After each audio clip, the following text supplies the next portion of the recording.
Welcome to my Antarctic Explorer with Viking Expeditions series, and this is episode 2. In this episode, we venture across the Drake Passage and we arrive at the Antarctic Peninsula, where our first stop is the Melchior Islands. We then go on to Damoy Point. My name is Rona and I hope you enjoy this little insight into my trip. Overnight, we left the Beagle Channel and started our journey across the Drake Passage. With no land in sight, it was windy and there were a few white horses, but you can see how smoothly the ship was sailing. Our day began in the Owler Lecture Theatre, where our expedition leader Isabel led a mandatory briefing.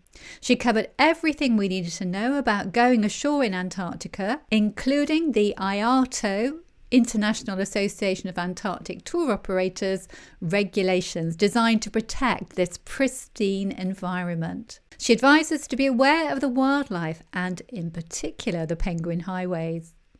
Next, we attended a kayak briefing with Geraint and David, where we learned what to wear and how to gear up for the experience. They showed us how to put on our dry suit, boots and buoyancy aid, all essential for staying warm and dry in these extreme cold conditions. The kayaks are tandem kayaks and you use paddles to glide through the water. Afterwards, it was time for our boot collection and biosecurity check. These boots were for when we were out on Zodiacs and special operations boats. Viking takes biosecurity very seriously. You can see in the background of this shot how guests are having their clothing inspected and hoovered. Stepping out onto the deck at the bow, we took a moment to breathe in the fresh sea air. Thankfully, the Drake Passage was treating us very kindly with just a gentle swell, and we were very grateful. After lunch, we went down to the hangar in the bottom of the ship and we had our kayak fit test. Basically, we learned how to easily get from our Zodiac to our kayak and then back again. And I'm very pleased to say my husband and I passed.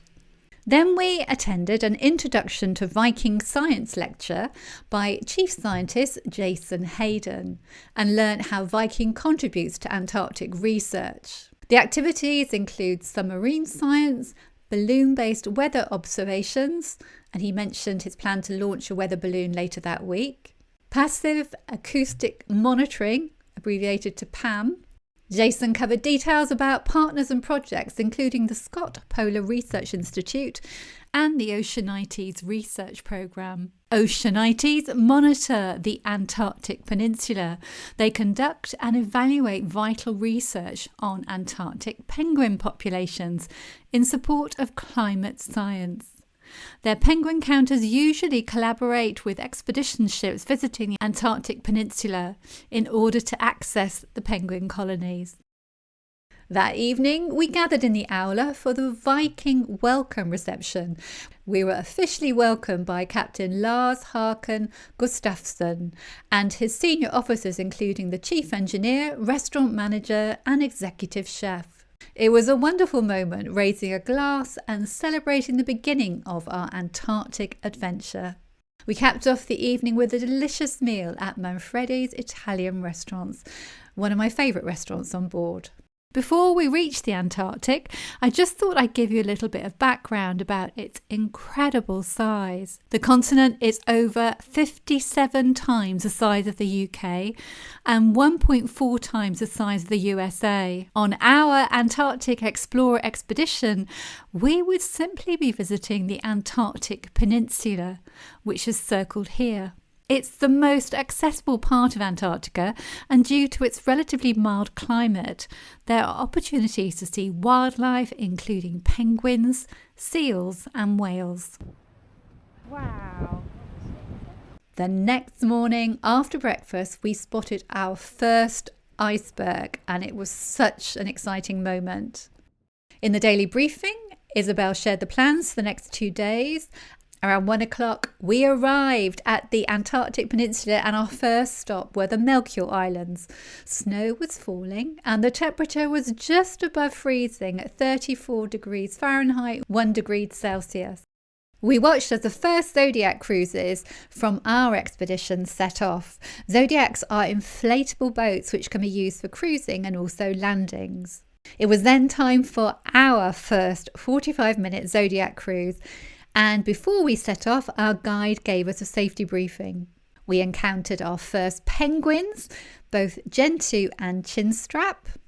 We also saw an unoccupied Argentine Antarctic base. Heading back to the ship, we even came across a seal. That evening, as we ate in the restaurant, we reflected on our unforgettable first day in Antarctica. Following morning, we got our first glimpse of blue sky around 7 a.m. with temperatures at freezing, so 32 degrees Fahrenheit, and light snowfall. We arrived at Damoy Point, and it was time for our first scenic sailing by special operations boat. This military-grade 12-seater ice-strengthened aluminium vessel is designed specially for ocean exploration, and it can travel further than the Zodiacs. It had very comfortable roller coaster style seats. For a brief moment, the sun even made an appearance, but later in the day, our planned shore landing to see the penguin rookery was cancelled due to the weather. That afternoon, we had a special visit from the UK Antarctic Heritage Trust team from Port Lockroy, who set up a pop-up shop on board. We had the chance to buy postcards and stamps to send post from Antarctica and even adopt a penguin, which of course I had to do.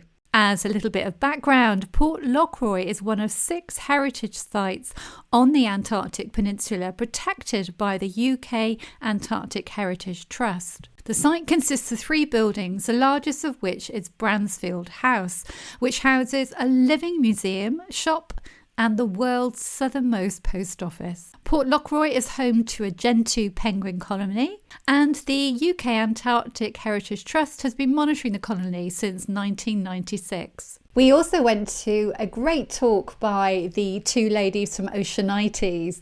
They're actually a mother and daughter team, and they told us lots about penguins. So of course I was enthralled.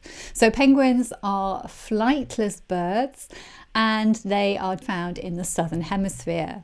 They generally live between 15 and 20 years, and the 2 types which we saw in Antarctica were Gentoo and also Chinstrap penguins, which are brush-tail penguins. So the job that Oceanites do is they monitor the penguin population, both on land with clickers and notepads and pens, and also from the air using drones.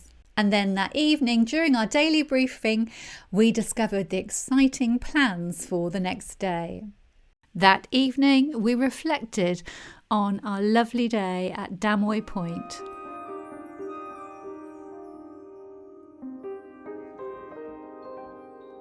Join me in the next episode where we continue our Antarctic adventure, starting off with kayaking in Hidden Bay, followed by a scenic sail down the stunningly beautiful Le Maire Channel. In the meantime, if you'd like to like, subscribe and comment, and join me on the rest of the journey.